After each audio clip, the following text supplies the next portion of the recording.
Vimala Kamala kitchen मध्ये तुमचं मनापासून खूप खूप स्वागत. प्रत्येक रानभाजी बनवण्याची एक वेगळी पद्धत असते. तर आजची आपण रानभाजी बनवणार आहोत ती कटुल्याची. ती सुद्धा भाजी बनवण्याची वेगवेगळी पद्धत असते. तर या पद्धतीने जर तुम्ही एक वेळ अशी कटुल्याची भाजी करून खाल्ली तर तुम्हाला फार आवडेल. अतिशय पौष्टिक अशी भाजी बनवून तयार होते ही आणि तेवढीच चवदारही लागते. तर एक वेळ तरी तुम्ही या पावसाळ्यामध्ये ही भाजी करून बघा. आता हल्ली बाजारामध्ये भरपूर कटुले यायला सुरुवात झालेली आहे. तर एक वेळ तरी या पावसाळ्यामध्ये ही भाजी खायलाच हवी. तर अशा पद्धतीने तुम्ही भाजी बनवून मला कमेंट्स मध्ये सांगा भाजी कशी बनलेली आहे. तर चला आपण रेसिपीला सुरुवात करूया. कटुले घेतले आणि कटुले चांगले असे खळखळ स्वच्छ धुवून घेतले. कटुल्याला हा काटेरी भाग असतो, यामध्ये बऱ्याच वेळ माती अडकलेली असते. तर कटुले आधी 3 ते 4 पाण्याने चांगले खळखळ असे स्वच्छ धुवून घ्यायचे आणि हव्या त्या आकाराने कट करून घ्यायचे. मी घेतलेले कटुले अगदीशी कवळे असल्यामुळे यामधील बीजाचा भाग काढलेला नाही आहे. जरड कटुले असतील तर त्यामधील बीजाचा भाग असा काढून घ्यायचा आहे. हिरवी मिरची, आलं, लसूण हे बारीक करून घ्यायचे मिक्सर मधून. तेल टाकून घ्यायचं. तेल चांगलं गरम झालं की जिरे मोहरी आहे ते टाकून घ्यायची. जिरे मोहरी लगेचच तडतडली की हिंग टाकून घ्यायचा. उडदाची डाळ आहे, उडदाचा सोल आहे अर्धा चम्मच तो टाकून घ्यायचा. कढीपत्ता टाकून घ्यायचा. सर्व टाकलेले मसाले चांगले असे तडतडले की लगेचच आपण जे कटुले चिरून घेतलेले आहेत ते टाकून घ्यायचे.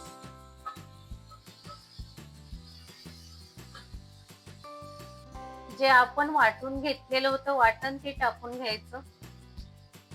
हिरवी मिरची, आलं, लसूण याचं वाटण टाकल्यानंतर चांगलं 1 ते 2 मिनिट असंच मोठ्या गॅसवर आपल्याला परतून घ्यायचं आहे कटुल्यामध्ये हे वाटण सगळं.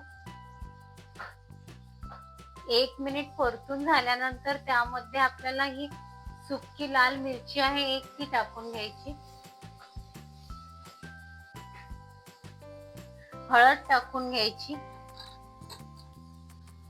लाल तिखट टाकून घ्यायचं. लाल तिखट थोडंसं बेतानच टाकायचं आहे कारण याआधी आपण हिरवी मिरची टाकलेली आहे त्यामध्ये.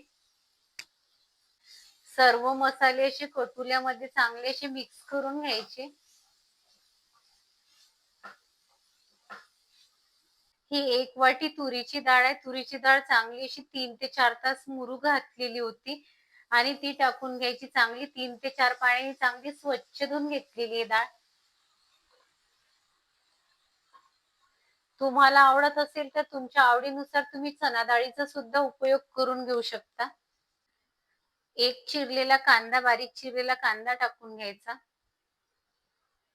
चवीनुसार मीठ टाकून घ्यायचं. डाळ टाकल्यानंतर सर्व असं चांगलं मिक्स करून घ्यायचंय आपल्याला.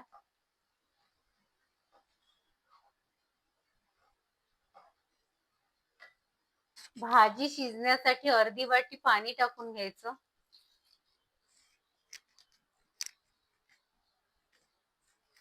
भाजीला झाकण ठेवून एक 10 मिनिट भाजी आपल्याला शिजून घ्यायची आहे उकळी आल्यानंतर. 10 ते 12 मिनिटानंतर भाजी अगदी व्यवस्थित शिजलेली आहे. भाजीमध्ये भरपूर अशी कोथिंबीर टाकून घ्यायची. तुम्हाला दिसतच असेल भाजीमध्ये आपण पाणी टाकलं होतं तर अजिबातही पाणी राहिलेलं नाही.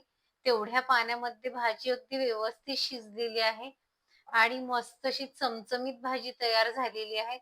अशा पद्धतीने सुद्धा एक वेळ तुम्ही भाजी नक्की करून बघा. खूप भारी लागते ही भाजी खायला अशा पद्धतीने बनवली तर. आजची आपली कटुल्याची रानभाजीची रेसिपी तुम्हाला कशी वाटली कमेंट्स मध्ये सांगायला विसरू नका. आणि व्हिडिओ तुम्हाला जराही आवडला असेल तर लाईक, शेअर आणि सबस्क्राईब. तुम्ही आतापर्यंत जर चॅनलला सबस्क्राईब केलं नसेल तर पटकनी सबस्क्राईब करा.